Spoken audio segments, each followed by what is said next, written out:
To make it in business can take nerves of steel. This is the Architects of Business, Joe's weekly series of interviews with leading entrepreneurs in partnership with EY Entrepreneur of the Year.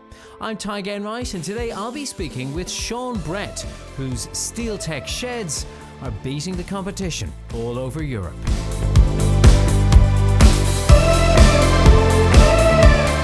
Sean, thank you so much for coming and talk to us today. It's an incredible empire you've built, and it seems, from what I understand, that it's almost something you fell into, a bit of an accident almost. Well, entrepreneurship in general, I fell into it because basically back in the 80s when I moved to Galway, I was unemployed for about a year and I couldn't actually get a job. Unemployment was quite high then, so I accidentally started my first business in Galway, and it seems to be a bit like that ever since. First of many, though, at the time. Yeah, absolutely, yeah. Well, I mean, what pies were you sticking fingers in back then? Well, it was my first year in Galway, and it's a great city to party apart from anything else. So I probably did more than my fair share of partying. And one day I was going out with this particular girl, and she said to me that evening, "I got you a job." And I said, "Right." So she said, "I got you a job painting a house." So she knew somebody needed a house painting. She said, "I told them you're a painter." And I was fine, but I don't know anything about painting. So I suppose my first business was started with a budget of about €50, because all you need to be a painter is a pair of white overalls, some business cards, a paintbrush, a roller, and away you go. So I painted the house, and it worked out. I was quite handy at it, and in no time at all I had a few lads working for me. So that was the first business up and running. And what was it that kind of gave you the encouragement to go from just being you, the painter, or even the accidental painter, to having the group of lads working for you? I mean, how did you start to build it from that point? Well, money is always be a motivator, so obviously the more work you can do. But I probably have a very good work ethic, which is common in the entrepreneurship world. So I mean, I wasn't afraid to work 7 days a week, and if I got a job, I never turned it down, no matter what it was. So the work just came, and I probably had a flair for sales and marketing. So that's, I think, where my talents really lie. And I was able to go out and get the work when other qualified painters, ironically, couldn't get work. So I just had I was handy at that kind of thing. How did you set yourself apart from the competition? I'll always remember after painting that first house, the lady said to me, "Are you busy?" And I said, "I know, it's quiet, you know." She said, "Would you advertise?" And I said, "Yeah, I'll try that."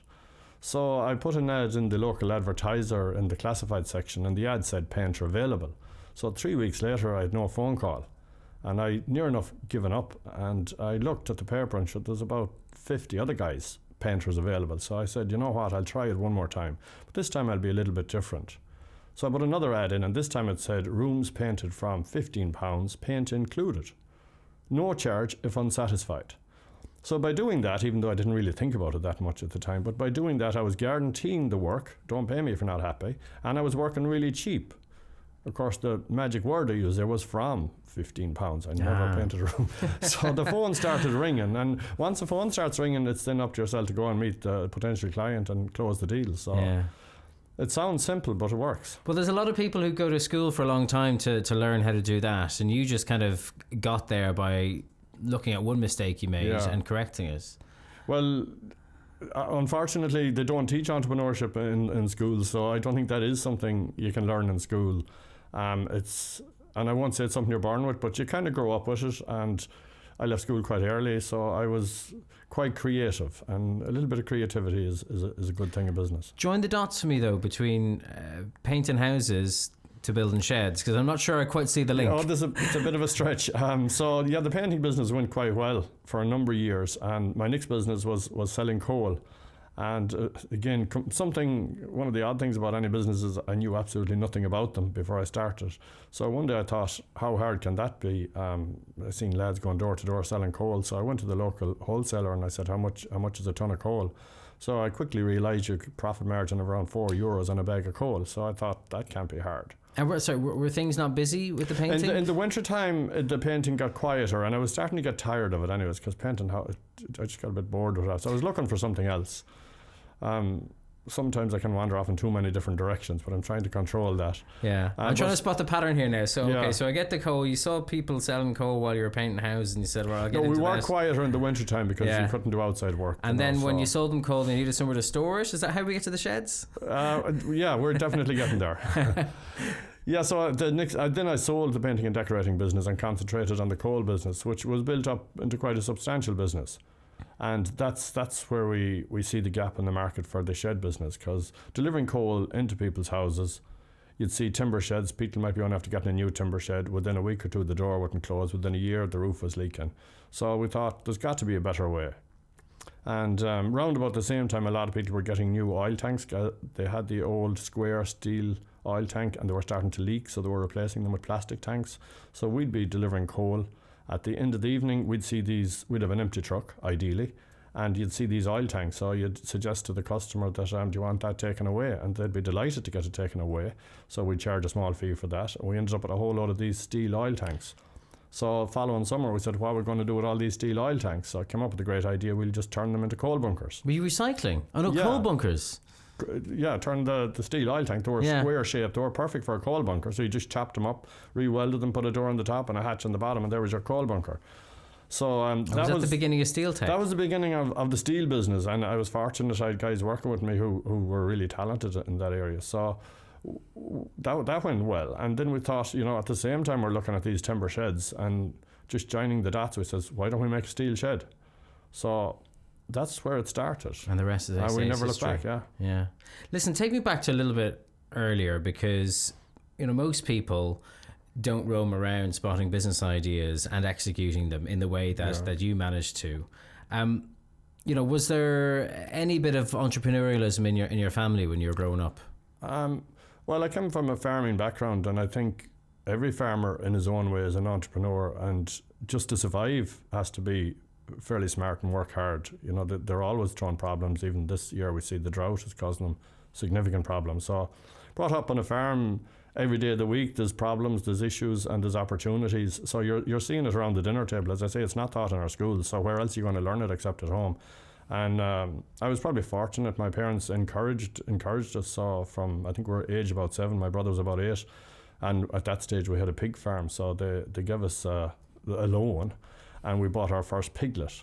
We were then given a loan to provide the feeding for this piglet, and when it was sold, we paid back our loan and kept the profit. This is the bank of mum and dad, is it? Yeah, so that's our entrepreneurial education starting at a very early age. And that is, and that's a very deliberate education, it would seem. And it really worked. It was a very simple process. There's your piglet, you feed it, you sell it to the factory, you make a profit, you don't keep the profit, and now you buy 2 piglets. So by age 13 I had quite a lot of piglets, and business was good.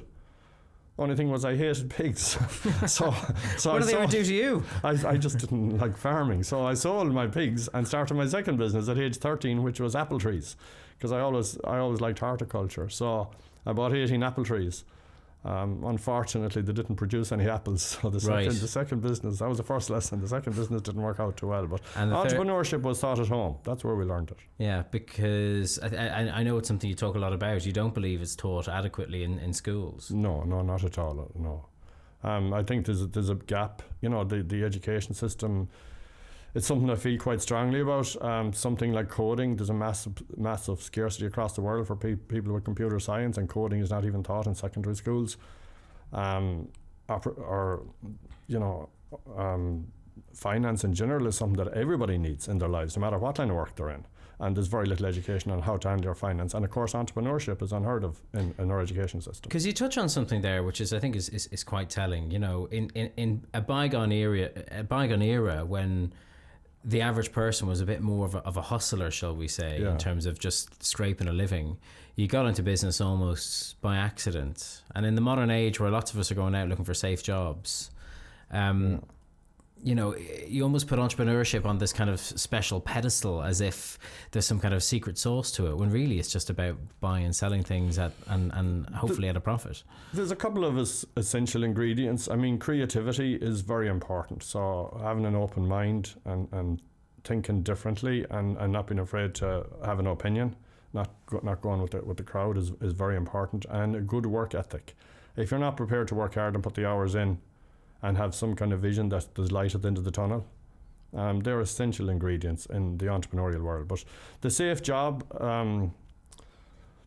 I think the safe job is a terrible idea. It's dying out as well, isn't it? And I say to my own kids, you know, and I sometimes I give talks in schools and things like that, and sometimes I think the teachers might want me back because, you know, if you're 16 or 17 and everybody's asking what do you want to be or what do you want to do, you know, I mean, I say to them, look, at least 50% of you will be working on something that hasn't been invented yet. So the idea of having a carefully planned out life is terrible. You know, one should do what they enjoy doing, and a couple of changes in the career path along the way is a good idea, in my opinion. Yeah. What was your own time at school like? School wasn't great. I mean, I try and take the positive out of everything. I was dyslexic in school, and dyslexia back then probably wasn't that people weren't aware of it. So basically, I had no idea what was going on in school, and would have got a lot of grief from teachers every single day. They basically told me I was the most stupid person in the class, and I'd never amount to anything. So for a young lad, that's not a nice thing to hear. No. So I left school at 14. Couldn't wait to get away from it, and started my first job. So fortunately, the education system has improved a lot since. But education, the great thing, as I say, I always take the positive if I can out of everything. And, you know, when a child is born, it's 100% creative. But by age 20, 90% of the creativity is educated out of a person. And I don't want to sound like I'm against education. I'm a huge fan of education. But creativity in itself is so important. And in my case, my creativity was intact. So that was a big advantage. Did you feel, or reminded, how did you feel at school at a time when there wasn't the same even awareness of conditions like dyslexia? I mean, can you remember how it felt? Look, it's going back a while. You know, if your teachers are telling you you're stupid every day, you start to believe them eventually. And for some reason, you know, I was able to rise above that. And I'm very conscious of children nowadays. You know, they might be in the back of the class and they might know what's going on, but they could in fact be the smartest guy in the room given an opportunity, because absolutely everybody has a talent in some area. And that's what I say about coding as an example. It's so unfortunate. There's people out there who are gifted and they'll never know because they didn't get the chance. While in the meantime, something like Irish, which I have a real problem with, is compulsory. I have nothing wrong with the Irish language, but does it really have to be compulsory? But you seem to think that schools actually stifle creativity. Unfortunately, they do. Yeah. They do. And I probably won't have too many fans as teachers, but it's not, you know, it's the nature of the beast. But the opportunities that teachers have is brilliant. I'll always remember I was sitting on a plane coming from the States, and I was chatting to this lady all the way back to Ireland, and she was a retired doctor. And as you do on a plane, you talk about everything. So she said she was from a small village in County Clare and all her brothers had done extremely well. And I said, you were brought up in the 50s in a small village in County Clare. You must have been well off when you got a good education. And she said, no, we weren't. And I said, how did you all do so well? We had a brilliant teacher. So that teacher changed the lives of so many people because he genuinely cared. So the opportunities that teachers have, it's the one profession where they can really make a difference. A powerful position to be in. It is, yeah. So you left at school at what, 14 did you say? Yeah. And why did you leave then? Well, what my parents didn't want me to leave school, and I of course did. So I just went to, I love cars, so I thought I'd get a job in a garage. So I went to every single garage looking for a job as an apprentice mechanic. One day I got a job, so I came home to my parents, I told them I got a job, and they thought, well, maybe he'll make a mechanic, you know, we let him off. So it didn't work out too well, but I got out of school. So. And that was the main thing, as it were. But I suppose it put you onto the path you're on now, the entrepreneurial path. Well, into a work environment, you know, and I was happy working and making money, of course. Yeah. So the mechanic thing didn't work out too well. I stuck it for about 2 years. But how long until you started, I suppose, you know, reviving those piglet buying and selling skills that your parents had taught you so diligently? The next thing I probably, that's 14. So by age 16, I started. You'll see people on the markets now selling shrubs and trees and plants. I'd say I was probably one of the first people to start doing that. So I basically went to street markets and started selling shrubs, trees, all that kind of thing. And I'd be sold out by 4 or 5 o'clock in the day. That actually went quite well.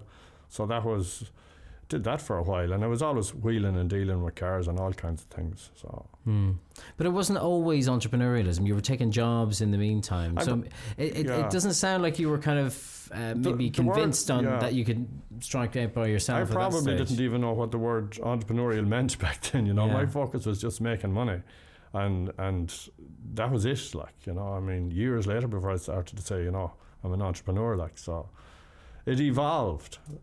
That's what I'd say. Yeah. These days, I suppose people who go into business, a lot of them, not all of them, but they feel like they have to have, you know, several letters after their name and MBA this and BCom that.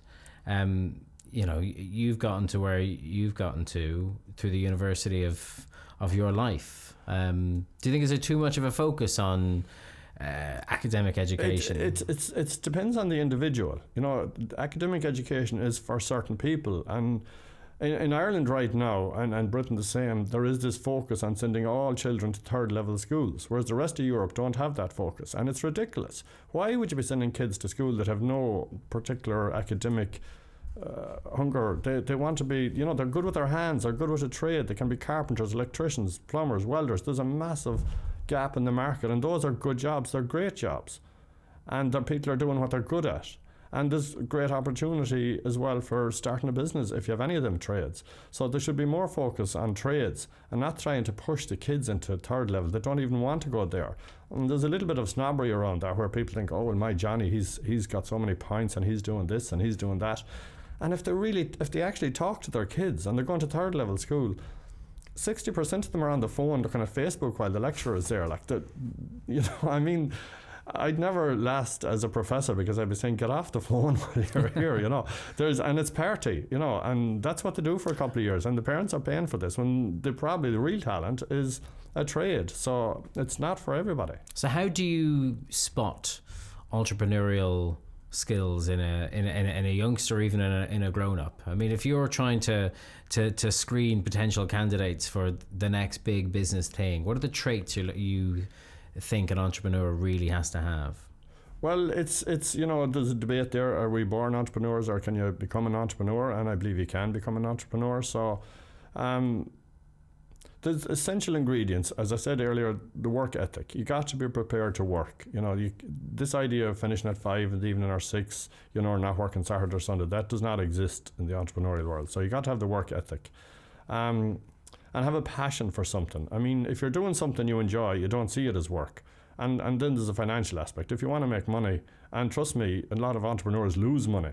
And I think it might have been Steve Jobs said, we all make mistakes, so make as many mistakes as you possibly can in your early 20s and get them out of the way. So an entrepreneur cannot be afraid of making mistakes. It's so important to make mistakes, because that's where we really learn. And what about, I suppose, nerves and the stamina it takes to take a mistake and actually overcome it and learn from it and build something else? I mean, you wouldn't want to be worried what people are saying. I think it was Oscar Wilde once said, the only thing worse than people talking about you is people not talking about you.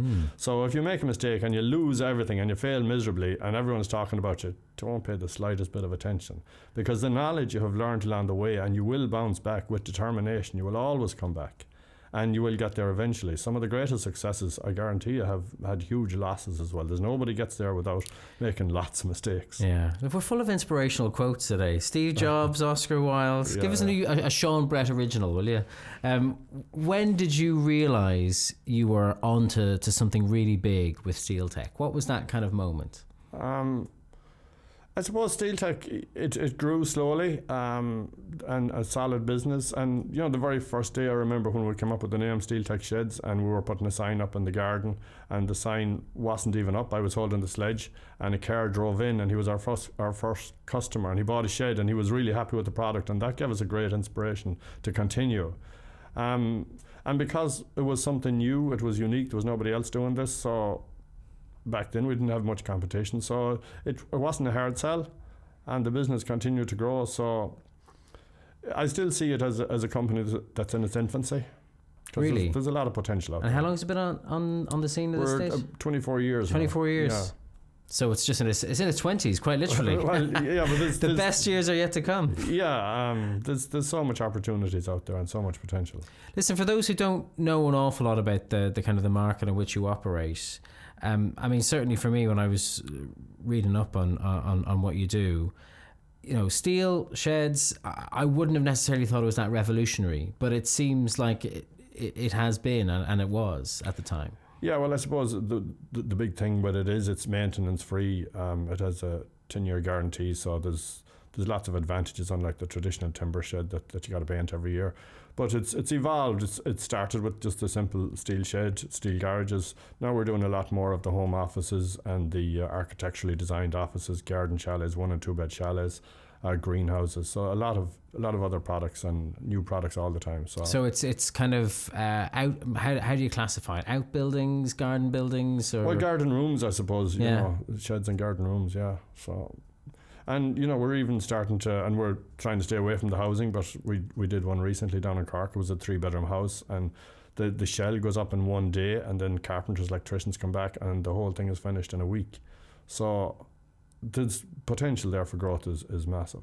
You touch on housing there, and obviously it's an enormous issue in Ireland right now. And I mean, is there a solution in what you do, even on a temporary basis, that, you know, maybe planners should facilitate people who want to have a studio flat down the bottom of their garden in a building made by somebody like you? I'll avoid talking about planners because I might only get upset. But California has a similar housing problem to Ireland.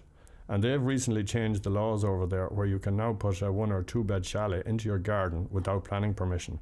So it makes sense within reason. Here you will not get planning permission for a 1 or 2 bed chalet 9 times out of 10 because planners don't want to know. I can't talk about planners, but it sounds like you've been burnt. Yeah, I'm not going there. So California, as I say, have changed the law, and I have a friend over there who contacted me recently because he was putting a chalet in his garden, and it's going to cost him between $200,000 and $300,000. So he's just saying, Sean, there's a massive opportunity because, you know, we have a 1-bed chalet starting at €15,000. So if I'm not here next year, you know where I'll be. I know where you'll be. You'll be living it up in California. Yeah. But the law is not going to change because government, you know, the nature of politicians, they just need to they have to reapply for the job every 4 years, so they won't do anything too controversial. They don't want to upset anyone. They're afraid to do anything. It's unfortunate, and then people in those jobs, there's no creativity there. The housing crisis could be solved. It could easily be solved. I'm sure there's many people would say, you know, fair enough, it's probably not the greatest idea to start putting buildings in gardens, but, you know, we're living in a kind of an emergency right now. When you see, we are within reason. You know, within reason. You don't have to turn every decision down. Does it take 9 months to get a decision? Just, you know, I mean, like, you can put an extension on your house without planning permission, but you cannot put a chalet in your garden.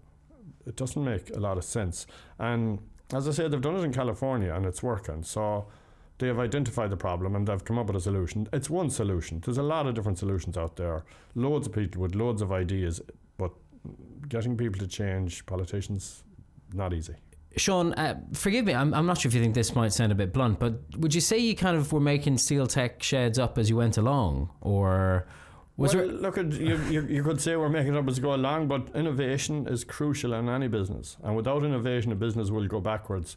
Standing still is going backwards. So, but has there been ever a time where you kind of stopped and said, right, okay, I'm going to start conforming to some kind of business norms here. I'm going to write a business plan and do all the kind of things that modern businesses do to attract finance. We talked a lot about education and leaving school at 14. I'm now back in college, so tomorrow and the next day we're in the University of Dublin in the business college. So I've come back to college all these years later. And really? What are you studying? Well, it's Enterprise Ireland that are sponsoring it, so they're paying for half it. It's called Go Global for Growth. And what they do is they take 3 people out of every company, 3 of the senior people, and it's a 6-month course. And so far, we're finding that very beneficial. Yeah. And I'm guessing the secret's in the name there, Go Global for Growth. So this is teaching you how to spread yourself farther across the world. It is. And, you know, when we talk about ambition, it's an important part of a business, innovation, ambitious, continuous growth. As I say, standing still is going backwards. So the ultimate ambition is world domination in the steel shed business. So go global for growth is essential. World domination. Yeah, Don't set your sights too high, whatever you do. What do you think about that, actually? The likes of Enterprise Ireland kind of investing in a company like yours, investing the time to sponsor you through that. I mean, it's a great support, I would imagine. It is, and I have to be honest, we connected with Enterprise Ireland about 2 years ago, and I thought, if they're giving some money, we'll take it. I now realise that it's great to get grants, but the knowledge they have is fantastic, and the support, it's very impressive. Particularly we went into the UK and we made a lot of mistakes, and had we taken on the support of Enterprise Ireland, we might have avoided the mistakes. So Enterprise Ireland is a fantastic organisation, very happy with them. What, you mentioned mistakes there going into the UK. What happened? As I say, everyone makes mistakes in business, and get them out of the way in your 20s is ideal, but unfortunately we continue to go on and make mistakes. So we follow the same model as we have in Ireland. So in Ireland we have 16 showrooms where you have a large display of sheds, garages. So we opened 8 in the UK, all in good locations beside garden centres. So what you do is you put in a display of sheds, garages, greenhouses, garden rooms, home offices, chalets, that kind of thing, and then you put in 1 or 2 salespeople in each yard, do a lot of marketing, and hopefully it takes off. Unfortunately it didn't. It's a completely different way of doing things over there. So we didn't get the footfall, and we wasted a lot of money advertising. And when we now look back, of course, hindsight is 20/20 vision. When we look back, we can see quite clearly where we made the mistakes. Equally, though, you can see where you assume that would work. It seems like a pretty straightforward approach. Yeah, and why didn't it work? I'd said I wish I knew the mistakes I'd make before I start, and we'd avoid them. But we missed it, and when I think about it, it was obvious. Because if we go back here 20 years, we sold both timber and steel sheds. So people come in, and it was 50% timber, 50% steel. Now 20 years later it's 99% steel. So it has evolved. It's like an education process, and people learn that, this is a far superior product. It costs more money, but it's a lifetime investment. Whereas in the UK, when they hear of a steel shed, they think of the thing you can buy in the local hardware store. It's a cheap steel shed, very cheap. It's flimsy. It will fall apart eventually, and there'll be condensation problems. So they associated all steel sheds with that. So unfortunately, when they seen Steeltech steel sheds, they didn't even come into the yards. So how have you rectified that mistake? We have, as I say, it was an expensive mistake. So of the 8 yards, 5 of them have closed. 3 will remain open. What we're doing now is we're partnering with people on the ground, existing guys over there who are selling timber sheds. And they already have the footfall and the sales, so we're partnering with them, putting displays into several locations over there, and they take on the sales. So it's more of a partnership, and that's working extremely well. So a lot of potential, because it's a huge market. So we got it right, but we certainly didn't get it right day one, and had we done more research, we might have avoided that expensive mistake. So when you're at the top of a self-made empire, as you are yourself, and something like that goes wrong, who do you pick up the phone to kind of vent or ask for advice or help? I suppose I'm extremely fortunate. I don't get stressed, and my favourite phrase is the world's greatest opportunity comes in the disguise of an unsolvable problem. So a problem is an opportunity. Sometimes you mightn't see it. So we at this stage, I'd say I know more about the shed business in the UK than anybody in the UK. So we just continue to do our research. It's a big statement, though, to say I don't get stressed. Nothing stresses you? Very little. I'm very aware that we're only here for a short time. So if you think about it logically, like over millions of years, you're here for less than 100 years. So it's a very short time, and the world will go on tomorrow, whether you're here or not. So, and the sun will get up tomorrow. So why would you be getting stressed over small things? I mean, so hang on, you ventured into the UK. What was it? 8 showrooms. Yeah. And that must have been. How did that compare to your business in Ireland at that stage? I mean, that must have been a big chunk of investment. Yeah, we did €1 million in turnover the first year. I think our target was 5 million, and we thought we'd get up to 100 million fairly quickly. So We didn't lose an awful lot. We did lose. It was just we got it wrong. But the question I'm trying to get to, I suppose, is, you know, you pour all this money, a big chunk of your business, into a new market, the UK, and with the assumption that things are going to go great like they did in Ireland, and then you see the numbers not adding up in the way you'd expected them to. You're telling me there wasn't even a little pang of like, Jesus, what's happening here? Like, or there might have been a couple of times where I said, how did we get into this? You know, but I certainly would not lie awake at night worrying about it. Because it'll all be right in the end? Yeah, I mean, business is going extremely well here, so that's the good thing, you know, and we're in a very solid position now. So we could afford to take a gamble. And every time you go outside the country into a new market, it is a gamble. New products, you know, it's the nature of the entrepreneur. You have to keep trying, and not everything is going to work. Okay. So listen, when you're not busy at work, which I would imagine is a lot of the time, but when you're enjoying yourself, what do you like to do to vent and to let off steam? I suppose I enjoy travel. I love getting away for the weekends. It's always nice to get a few days of sunshine, especially going into the winter. I enjoy cars as well, so I have a couple of toys that I enjoy taking out. Toys?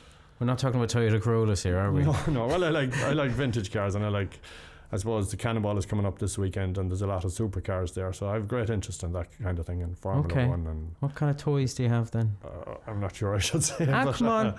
Yeah, one of the and the more than business, some toys you should stay away from. But I have a Lamborghini Murcielago, and it's beautiful. Probably the most beautiful car ever built, but also the most troublesome car ever built. So, but it still is a beautiful car, and I've a few more vintage cars as well. So. Yeah. Do you enjoy the ability to splash out on toys like that? Yeah, I suppose, you know, a lot of people in business and entrepreneurship, the total focus is not money, and it's better if it isn't, because sometimes it will go wrong. But it helps. I mean, let's face it, money always makes life that bit easier. So it's nice if you don't have to think too hard about the next purchase. It's refreshing to have a bit of honesty like that, I suppose. That, you know, you are looking at hopefully the zeros building up in your bank account at the back of a number, as opposed to just zeros altogether. The loans are building up at the same time as well as we continue to grow. But you have to be passionate as well about what you're doing. I mean, do you find you become kind of, I suppose you're so involved and so invested in the company, you can't help but become passionate about the products that you have on the market? I think so, and I think you'll find that in business, that you have to have the passion. I mean, there's a couple of golden rules, I say, work ethic and creativity, but in any business you must have a quality product and do our best to continuously improve the product and service, you know, and we don't always live up to it, but we try and try and give the best service. So if you say you're going to be there on a Thursday at 2:00, you do your best and continuously do your best. I often say the restaurant is probably the place where you'll really see a business or how well a business is run, because you know, how many times do you go into a restaurant and get the perfect food and the perfect service and the perfect atmosphere? To get everything perfect is not easy, but that is the challenge, and it's always a challenge, and you can't drop the ball there at all. Have there been any sacrifices you've had to make down through the years to preserve that, you know, high quality service, be it the product or being able to make that Thursday appointment at 2? Is that part and parcel of business? I think it is, really, yeah. I mean, you can only do your best, and sometimes you will get it wrong, you know. So if one gets it wrong, it's about trying to put it right and not have a dissatisfied customer, because that's, you know, one dissatisfied customer and they're going to tell everybody. So things will go wrong. So when they do go wrong, acknowledging that and trying your best to put it right is all we can do. Nobody gets it right all the time. How do you find the right people who can kind of share in that attitude with you, to, you know, surround yourself by the right employees? Well, that's definitely one of the secrets of the successful entrepreneur. Some people might think the entrepreneurs are the smartest people in the room, and I can assure you they're not. So the secret, of course, is to surround yourself with people who are smarter than oneself. But it's not just about being smart, it's about being you know, having a bit of integrity. Integrity is huge. So if you have people working for you that you can trust, and people that are going to do their best, it's singly probably the most important thing is the people that you take on over the years. I've been extremely fortunate. I have great people around me, and there'd be no Steeltech without them for sure. But there's a book, it's called Good to Great Companies. I got a present of it a few years back, and one of the things it says is about getting the right people on the bus. Don't waste your time trying to motivate people, because if they're not the right people, you're not going to motivate them. You're only wasting your time. So try and get the right people from day one. Do they have to match your personality? No, and how could they? Yeah, well, I suppose what I really like, and I think a lot of entrepreneurs would agree, is people who challenge us. The last thing we want is someone agreeing with us. So I love it when people challenge me, and for sure you will learn more from somebody that you disagree with on everything than someone you agree with. So in the world in general, I thrive in different cultures and different ways of life. There's so much to be learned and so much knowledge out there. So I love when I'm challenged. I really thrive on that. We were talking about Steve Jobs earlier. Are there any big business icons that you look up to or admire or try to model your own? Well, I suppose, Elon Musk is a hero at the moment, or Richard Branson. He's a cool businessman. He's always makes it cool, and he makes a splash. Blonde hair waving in the wind and all that. So is it blonde or is it a bit more grey at this stage? It's well dyed anyway. But he's got his own island, and some of his books are great. So he puts the fun into it, and it's so important that there should be some fun in it. And even he gets it wrong sometimes, but there's loads of them out there. James Caan is another guy I really admire. He started with absolutely nothing, and he ended up with $1 billion company. So there's loads of books on entrepreneurship out there they're not just about business. There's usually a great story there as well. So I enjoy reading them. So what's next for Steeltech? Well, as I say, world domination is the ultimate goal. The goal. That's how are you going to get there, though? Well, we might as well set the bar fairly high. Anyway, we've recently gone into the German market. We have a partner over there, and he's a guy he fits large steel buildings, and he came across us. He was on vacation in Ireland, and we've sent a couple of containers over, and so far that's working out quite well. So that's in its infancy. Again, it's a different market. They're different people, and one of the unusual things about the Germans is they almost never ask about price. The only thing they want to know is quality. Can we make it better? That's the only thing they want to know. Whereas, of course, most Irish people will tell how much is it. So that's different. So continuing to break into new markets, I'd see that, and factories in other countries. Are there lessons that you learned in your British foray that you're hoping to, mistakes you're hoping to avoid in getting into Germany and maybe any other markets you might be of course, yeah. That, as I said, that is the great thing about mistakes. We will learn more from our mistakes than anything else. So everybody makes them, and the key is to learn from them. Yeah.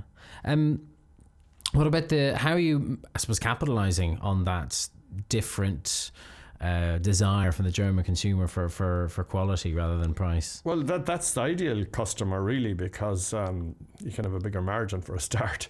But and if you have a margin, that gives you more opportunity to get the highest possible standard, and that's continuously the road we went down, is going for a higher standard. We could easily have gone in with a cheaper product and a budget shed and that kind of thing, but we stayed away from that. So if it's 100 euros, 200 euros cheaper over a lifetime, it might be 5 cents a day or something. It's nothing. So do you want to go out to a shed where the door won't open, or do you want to go out to a perfectly dry quality shed that looks great? So our focus is very much in quality. So the Germans they're our ideal customer. So we're excited about that. We do keep talking about sheds, and it's in the name, isn't it? But as you were saying earlier, it's not all sheds. What's the proportion of your business being kind of, should we say utility storage versus I'd say other interests? 50% or less is sheds. Really, there's a lot. The utility room is another product that's fairly new, and particularly in places like Dublin, where you have small houses with a small kitchen and there's a garden there. We can have a utility room in there in less than half a day. Put your washing machine, your dryer, your fridge out there, and fill the fridge with beer. So Christmas Day, everyone won't be going home early because you have no beer. Yeah, that's a great product. It's selling extremely well in Dublin. The home office is something that's really taken off, because a lot of people are working from home, and we see it with traffic, and there's no need for it. You can work from home. And we did a costing on it, and if you look at the cost of driving to work on average, and driving home, and your sandwiches and your coffee, and first of all, you'll save, I think it was in the region of 7,000 euros a year by working from home. But the second thing is the hours. If you calculate all the hours you spend travelling to and from work for the entire year, you actually end up with another 2 weeks holidays. So working from home is fantastic, and it's something that's really growing. Do you do it yourself? I find it hard to draw the line between work and time off, because I enjoy work that much, and always looking for the opportunities or the next big thing. So Yeah. it's hard to draw a line between the two, really. Do you think, looking back, have there been any times where maybe you worked too hard? No, never. No. I mean, in my 20s, back in the early days, I worked 7 days a week. Now I still went out 7 nights a week because I like to party as well. But I always went to work, even with a hangover. It's really where it comes from. The work ethic is probably from childhood, because we worked on the farm when we were young, so we had that work ethic, and it really stands to you. So not sure how the next generation will work out. They spend all the time on PlayStation. They could be brilliant on computer science. You sound like the type of chap who's got no regrets. I'd like to look back over life and say absolutely no regrets. No, which is it's a good position to be in. Yeah. So we're talking about interesting different uses for the buildings. What's the strangest thing someone's ever asked for a shed for? Well, I mean, they've people use sheds for just about everything and anything. I remember calling to a guy one day, and he had doves in the shed, and he used to release doves at weddings, and his wife had the other half of the shed where she was doing flowers. So they were running a lovely little business there. So a shed can be used for, everyone needs a shed. That's our motto. So loads of opportunities. A bit like your creativity, it's only limited by the bounds of your imagination. Yeah. Well, you only have to look at some of the businesses. I mean, Apple started in a shed. Loads of massive companies started in the garden shed. Yeah. So and nobody ever started a big business. So everyone starts somewhere. So the shed's a perfect place to start. So in terms of the Steeltech shed, even better. You were saying earlier, exactly, no doubt. And so, you were talking earlier about giving advice in schools about entrepreneurship and stuff like that. So what do you tell them kids? I mean, apart from the fact that you could have a great idea in one of your own sheds. Well, I suppose the first thing you want to do is get their attention. So I recently gave a talk to, I think it was about 160 15-year-olds in Galway. So my first question is, lads, who here wants to be a millionaire? So all the hands go up. So I said, well, statistically 2.5% of the population are millionaires. That means 4 of you will be millionaires. That's the good news, lads. Now if you listen carefully today, we can bring that up to 8 or 10. So I then go through the 7 myths of entrepreneurship, the 10 commandments, and the 7 deadly sins. And of course the second question I asked them is, are they prepared to work 7 days a week for several years with very little reward? So about half the hands went up. So there's definitely a hope. Yeah, so you go through the process, and if they do all of those things, they're in with a good chance. Yeah. What's the difference, do you think, between those who will succeed and who won't succeed? When it fails, and fails miserably, I remember meeting a friend of mine, and he had 3 different businesses, and the guy had the worst luck I ever met, and he was really deflated. And I met him at a wedding, and I shook hands with him. I said, do you realise how lucky you are? And he said, what are you on about? I says, the amount of knowledge that you have learned. I says, I promise you, the next thing you start will work, because you have more knowledge, and you are more cautious and more careful than most people I know. And he started another business, and believe it or not, is doing quite well. So not getting stressed and worried about it if it fails. If you end up with nothing, I always say I'm at my best when I'm under pressure. So mentorship isn't just for youngsters or for people starting out. It's for people who've actually had a go a few times and it hasn't worked out. Well, I mean, you can start. Look at Kentucky Fried Chicken. He started at 50. So you can start a business at any age. What holds people back a lot of the time is a safe job, and we talked about safe jobs. And in my opinion, a safe job is a terrible thing. I remember I had a friend once, I called him an armchair entrepreneur, because he had a job at the local city council, and he loved entrepreneurship, but the safe job, it just held him back, and then one day he died, and that was all over. So what opportunities he missed out on having such an exciting life. Are these the kind of stories that you share with your fellow Entrepreneur of the Year kind of partners and friends? Yeah. Oh, look, for sure, everyone has a few stories, and they're a great bunch of people. I often say, when I go out Friday night with family or friends, I don't want to talk about business, because I'll quickly be left on my own, because not everybody is as passionate about business as I am. But within the entrepreneurial world and the Entrepreneur of the Year, we exchange stories and opportunities all the time. So it's a great group to be involved in. Okay. So world domination being your ultimate goal, are you going to be the man who takes it there, or will it be the next generation of Bretts? Look, it could well be the next generation. I'm an optimist, but I'm a realist as well. But we will continue to grow the company. And as I say, nobody ever started a small company. And as long as you get there, whether it's you or Brett Jr. Yeah, I mean, once the essentials, are done, and for sure there'll be a few hurdles along the way. But, you focus on the quality of the product and the service and get your prices right and continue to expand. And the opportunities are there for sure. Sean, Brett, thank you very much for coming and sharing your thoughts with us today. All right, thank you, Tadhg. Thanks for joining us today in the Architects of Business. Thanks to our guests, Sean Brett, our producer, Patrick Hohey, and all of the team here at Joe. Our programme is made in partnership with EY Entrepreneur of the Year. Go to JOE.ie to learn more about the finalists for this year. And don't miss out on past or future shows by subscribing for free on iTunes, on your favourite Android podcast app, or you can watch the Architects of Business on YouTube.